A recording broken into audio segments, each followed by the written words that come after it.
في يوم من الأيام صحى رامي الصبح ومامته قالت له يلا يا حبيبي على المدرسة وبلاش تهرب تاني، الكلاب اللي في الشارع خطر. بس رامي ما سمعش الكلام، لبس شنطته وقال أنا هروح المدرسة. بدل ما يروح دخل الشارع اللي ورا العمارة، وهناك سمع صوت نباح عالي، قلبه دق.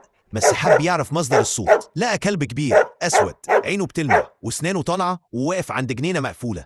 الكلب بصله ورامي فضل واقف، قلبه بيقوله اهرب بس عقله بيقوله جرب تقرب. رماله بسكوت من شنطته، الكلب شافه وبدأ يقرب. رامي خاف بس فضل ثابت وقال له أنا مش عايز أضايقك، أنا بلعب بس.